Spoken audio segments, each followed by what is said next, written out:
বাড়ির নিচের রিজার্ভ ট্যাঙ্কি থেকে পানি উপচে উঠে নিচতলার একটি গোডাউনে পানি প্রবেশ করাকে কেন্দ্র করে বাড়ির মালিকের বাসায় হামলা চালানোর অভিযোগ উঠেছে গোডাউন মালিকের বিরুদ্ধে।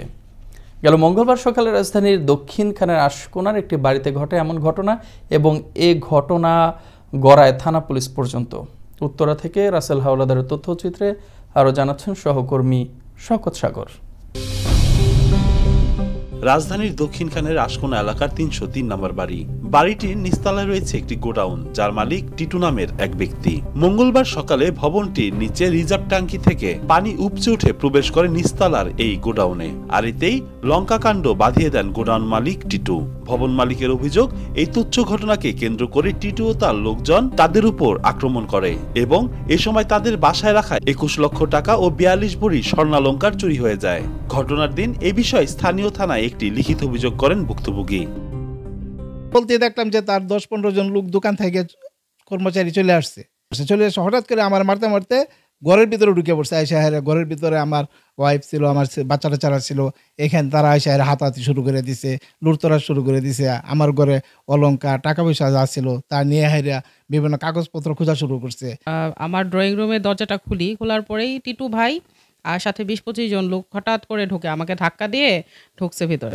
তো তখন যাওয়ার পর আমি 999-এ ফোন দিলাম। 999-এ ফোন দেওয়ার পর আমাকে বললো যে থানায় যেতে। আমি থানায় গেলাম। থানায় যেয়ে এসে অভিযোগ দিলাম। অভিযোগ দেওয়ার পরে ওনারা আর আমাদের কোনো খোঁজ খবর রাখে নাই থানা থেকে। সকল স্টাফ ফোন দিয়ে আনার পরে নিচে আপনার একটা গন্ডল সৃষ্টি করার চেষ্টা করছে। করার পরে পরে আবার উপরে উঠছে। উপরে ওঠার পরে আপনার ঘরে যা কিছু ছিল আপনি নিয়ে গেছে। এদিকে ঘটনার বিষয়ে জানতে চাইলে বিষয়টি কৌশলে এড়িয়ে যান এই গোডাউন মালিক টিটু। জি টিটু ভাই, ওই যে 18 তারিখ যে আপনাদের ওই গোডাউনের মধ্যে ওই যে একটা ঘটনা করছিল, মারামারির ঘটনা, এই বিষয়ে একটু আমাকে যদি বলতেন। একটা ফোন আসছে, একটা ফোনটা রিসিভ করে দাদা। অপরদিকে বিষয়টি তদন্তাধীন রয়েছে বলে জানান দক্ষিণখান থানার অফিসার ইনচার্জ মোহাম্মদ আবুল বাশার। ভুক্তভোগীরা বলছে তাদের বাসা থেকেও স্বর্ণ অলংকার টাকা পয়সা নিয়ে গেছে। তো এই বিষয়ে আপনাদের থানায় একটা অভিযোগ করছে। তো এই বিষয়ে ভাই আপনার থানা থেকে কি ব্যবস্থা নিচ্ছেন আমাদের যদি একটু বলতেন।